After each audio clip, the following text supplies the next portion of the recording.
Welcome to techCast, the podcast that quenches curiosity, powered by QNA Marcom. techCast, where we deep dive into the exciting world of technology, bringing you the latest trends, innovations, and thought-provoking discussions. Join us on this exciting journey as we explore the boundless possibilities of technology. Welcome to QNA's techCast. I'm Mathew, your host, CEO of ValueMentor, working extensively in the areas of cybersecurity and artificial intelligence. It's a fine day in Dubai, and we have an excellent and amazing expert in the area of cybersecurity and artificial intelligence.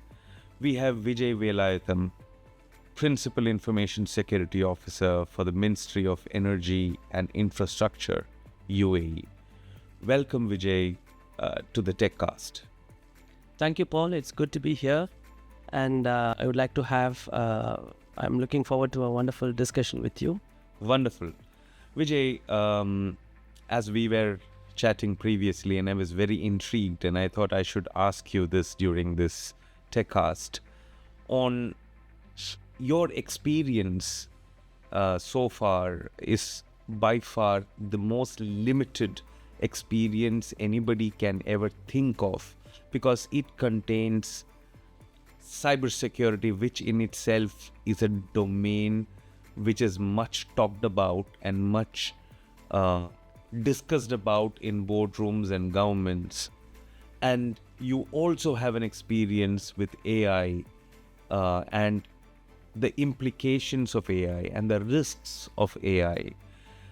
And the interplay of these two skill sets is not something that I see on a daily basis. Would you like to take us through your background of what got you here? So I started off my career as a programmer, a software engineer. Back in time, we had Oracle and Visual Basic. That's how it all started.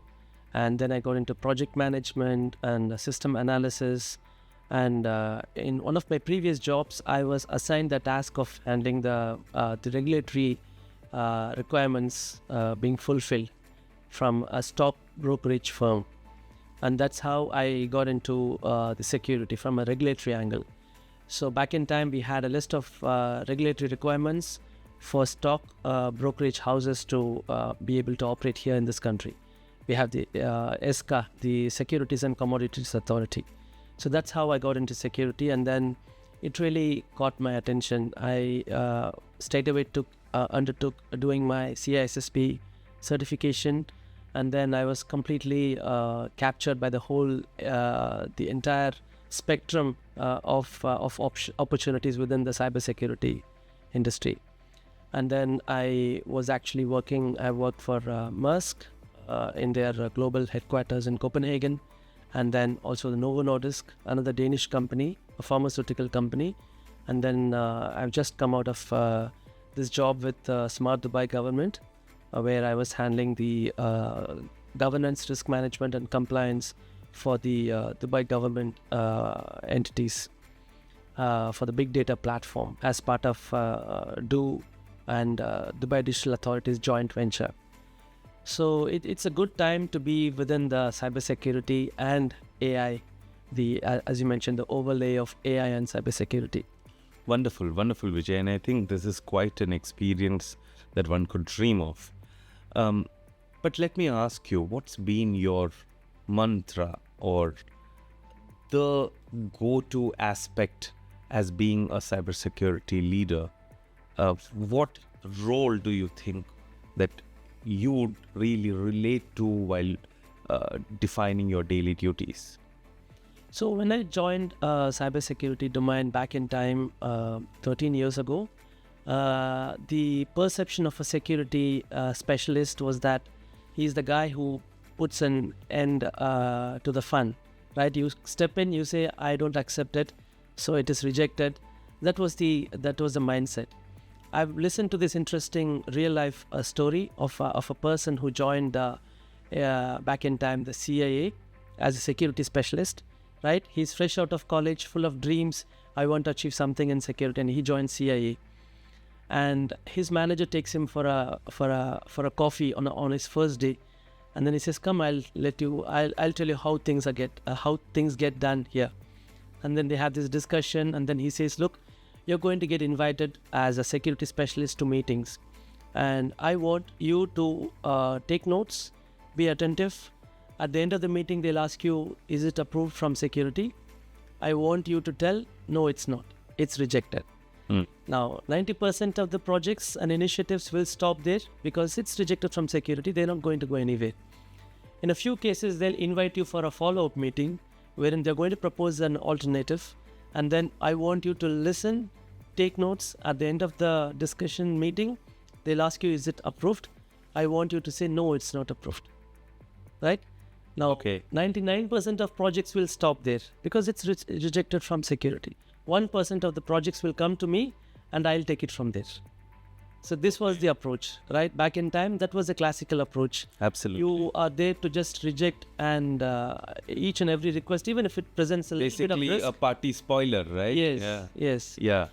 But then I have been a big believer in enabling the business. We are here not to put an end to the business side of things as it happens, but we are here to ensure that processes carry on, but we are here to make sure that the risks are managed well, that the risks are mitigated and business goes on as usual.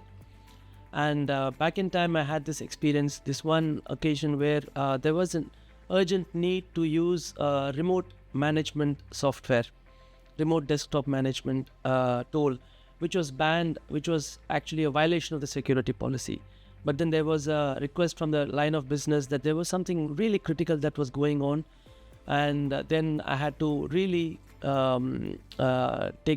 strike this balance between functionality and security.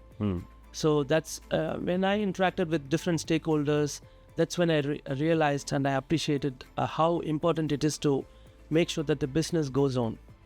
Absolutely. So that's my mantra. Making sure that the business goes on, at the same time, make sure that the risks are contained and mitigated. Absolutely. And I've heard this somewhere saying that because the business exists is why cybersecurity as a role exists, right? And taking a leadership role as a business enabler is the defining point of a cybersecurity leader.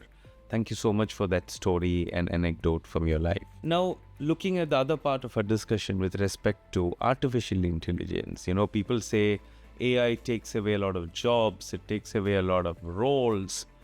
In fact, every day you can read in the newspaper that there are a lot of roles taken away from AI. How do you see cybersecurity and AI, while the interplay is pretty active, how do you see the new age jobs take shape?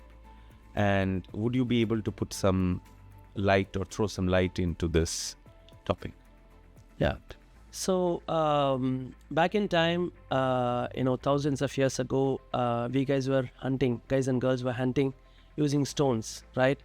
And then there was a breakthrough. The bows and arrows came into the picture. Someone invited the bows and the arrows, and then it was a much better way of doing things, right? I would say that AI is not a threat per se to the cybersecurity domain because of the way that it involves, all the things that it involves. Back in time, just because the arrow and the bow was invented, hunters did not go extinct, right? They just had a much better way of doing things, and which made their life easy. I would compare AI to this concept of bows and arrows, the invention of bows and arrows, because now we have a mechanism of doing our work in a much better, much more effective and much more efficient way. Because if you could look at any of these domains, even threat hunting, investigation,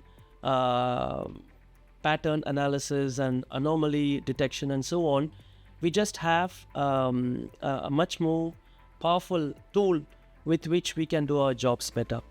Now, the classical problem in cybersecurity is something that we all know about. Yeah. We've got millions of jobs which are open. Yes. And not enough specialists to fill them up. Right? Yes, of course. Now, in order to address this dilemma, we need what we call a force multiplier, right? we need to have some tools which will help us this gap between or close this gap between cybersecurity roles and responsibilities and the limited number of professionals who are available. Automation was one of the force multipliers. Back in a few years ago, let's say 7-8 years ago, you have this security automation, orchestration, and the SOAR, because you need to automate things so that the limited number of analysts and specialists that we have are able to do the job. Now, AI takes this to the next level. So by using tools like AI and automation, we are able to do a much better job at the way that we do the things that we do, rather than cybersecurity being a threat to the jobs. That's my take on it. Wonderful. So, what you're trying to say, Vijay, hence, if I might summarize, is that the specialized jobs of making the organization a safer place cannot necessarily be replaced with AI. It always needs a human eye and a human thinking brain to take care of it. However, the mundane, repeatable processes can get automated.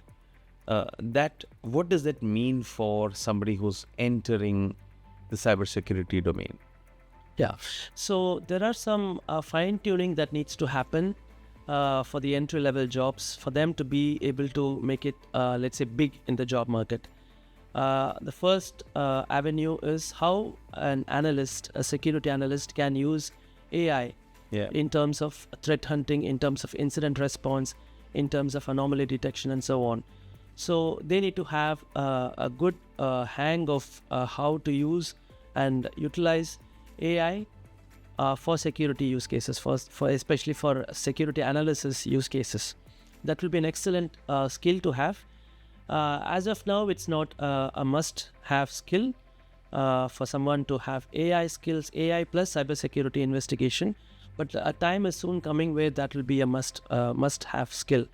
And at that point in time, I believe analysts will need to evolve to pick up not only the classical skill sets like your SIM tools and anti-malware analysis and so on, vulnerability mitigation and so on, but also how to use AI as a layer which sits on top of these tools and technologies. Absolutely. I think that is pretty fundamental, as you can imagine.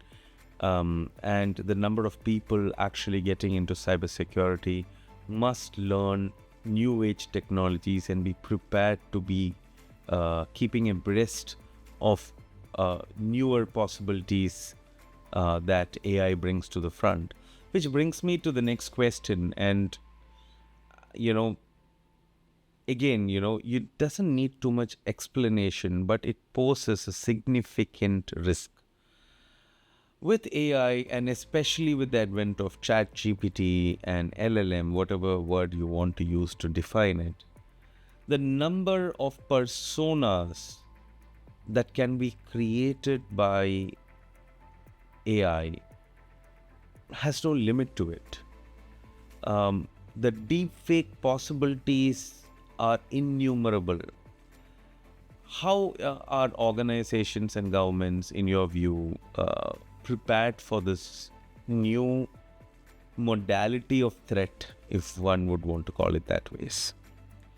It's definitely been a steep learning curve, so to speak, steep investing curve, so to speak, for both organizations and governments.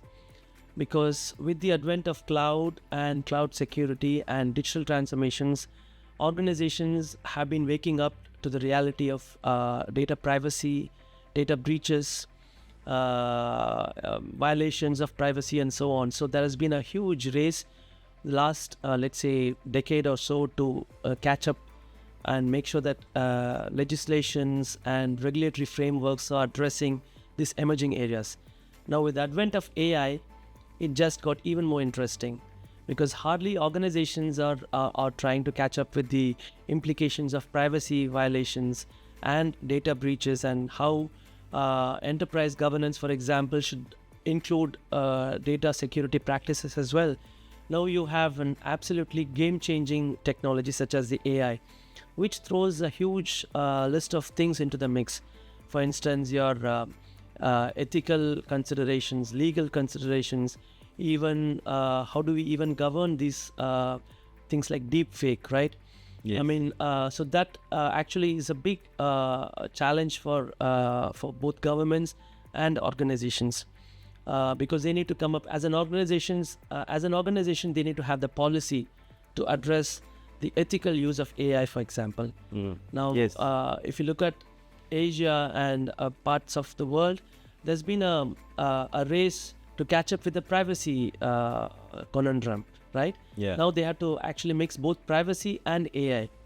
So that's where there is a huge skills gap in that area. AI governance and ethical use of AI and the policy for AI and responsible use of AI is an emerging area, and it's nascent as we speak. Wonderful. And I like the way how you took the point of legislations and regulations against that enables the governance of AI and the risks that it provides. No, Vijay, when we talk about governance and risks and creating policies and legislations, and where the regulator takes a proactive step, what about other future technology like quantum computing and things like that? How would you find, let's call it, a playbook that can easily be defined before it's too late? As you know, the cost of any attack or breach is just surmounting as we go forward. One cannot really put a finger on what could be the estimated price that one would have to pay for that. So what about thinking about proactive measures with respect to quantum computing and things like that, with respect to putting legislations and getting the regulator up in arms? So how do we work through that? Yeah, regulation and legislation on these areas, especially AI, your large language model and emerging areas, has faced a dilemma, because LLMs, as we know, work on the basis of data, right? I mean, the more data you feed, the more efficient it is, right? And for the innocent person who is trying to use ChatGPT, they may not be aware that the queries that they are posing actually gets uploaded onto the common body of knowledge, so to speak, of the LLM, right? Yeah. So if, let's say, I am putting in my, let's say, health issues, and I'm looking for advice from the LLM, or any LLM for that matter, it actually gets uploaded onto the common, the language, the body of knowledge that it maintains. Yeah. So it's there for everyone to see. Now, if you apply the same principle to an organization perspective, there is every possibility of a data breach. So for if I'm a regulator or a legislator, I'm trying to govern the responsible use of AI and LLM, I need to address this dilemma. Where do I draw the line? Because the more data I have, the better the LLM is. At the same time, I need to ensure that organization-specific data sets or privacy data is not being utilized for that purpose. So that's where you need to have the regulators and the technologists to come together. And this is a classical area of public-private partnership. Absolutely. Because the legislators are not may not be familiar with the technologies, the underlying technologies which need to be in place. Yeah. On the same hand, the technologists are well versed with technology. They may not have an understanding, a grasp of the legal and regulatory side of things. So it's a classical avenue for public-private partnership. Absolutely. And just to think about the flip side of it, every minute we delay creating a compliance or a regulatory framework around it, the threat actors who have access to the same technology are not going to wait. And by the time organizations make their decisions, this is going to take a lot of time, a lot of cost, and so forth. One more point I wanted to address out here is that a typical information security leader usually focuses on compliance, usually focuses on what standard playbook that they work on. However, the new age cybersecurity and information security leaders, such as yourself, have to be technologically adept at the same time. How do you bridge this gap, and what are your experiences that you have seen so far, especially with respect to the impending challenges of senior roles that you have taken? Okay. I'm a big believer in the CISOs taking the C in their title seriously, because there is a huge gap as we speak in security leadership. We have got excellent technology experts who can be leaders in the technology domain, but for them to play the role of a CISO, it's a big learning curve. Again, because I believe that the more we as security leaders understand the business, the more effective we will be. Yeah. I'm a big believer that if you put in the CISO, the CFO, the COO, and the CEO together in a room, the CISO should be able to speak in a language that is commonly understood by all the other C-level executives. The reason that other C-level executives don't take the CISO seriously, in the sense of he's not a business leader, he's a technology leader, right? He's good at security, but not really a business, right? The reason for that is actually the fact that not many CISOs understand have a clear grasp of how the business gets done. In my own experience, in my own humble opinion, that's the reason. We have to speak the language that the C-levels understand. For instance, I need to understand as a business what are my top 5 contributors to our company. Yeah. Our critical services, our critical products. What is our bottom line, right? What is our EBITDA, right? Earnings before taxes and depreciation, amortization, and Yes. I wonder how many CISOs actually understand what the exact meaning of the word amortization, right? Yes. It's similar to depreciation. Yes. So that's where we need to step in. We need to play the role of a business leader who is here to ensure that security is embedded alongside business. Wonderful, Vijay. I really loved how you came up with the aspect of taking the C in CISO seriously. A natural question that would occur to me is that is it very important, and how does one cross that barrier or bridge to say, how do you educate the rest of the board on the seriousness of cybersecurity at the same time as the CISO plays his role of communicating more deeper aspects of cybersecurity to them? So how do you bridge the gap apart from the CISO taking effort? Are there any anecdotes or something that you could think of from your experience?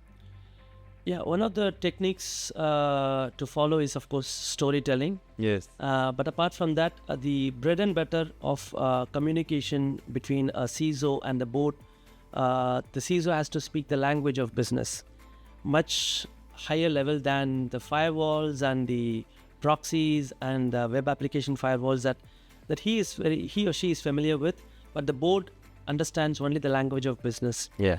In the sense that what is the impact to our bottom line? How does it impact our top line revenue, right? That's the kind of language that they need to speak, and they need to speak in terms of risk. And when they communicate about risk, it has to be the worst case scenario and the expected scenario. So that's how it should be. It should be much more than going up to them with a series of graphs and charts and the number of alerts that we have handled. The board could be least bothered about the number of alerts that we handle. Absolutely. What does it mean at the end of the day? What does it mean to the business? What does it mean to keep the business up and running? That's what they are concerned about. So you need to, as a CISO, as a security leader, we need to speak that language. Wonderful, Vijay. I think it's been a wonderful session with you. Sure. Thank you so much, Vijay Velayutham, Principal Information Security Officer for the Ministry of Energy and Infrastructure, UAE. Have a nice day. Thank you. Thank you, Paul. It was nice interacting with you, and very much loved the discussion. I could talk on for hours and hours, but we have a time limit. So Absolutely. looking forward to having more such sessions. Thank you. Thank you.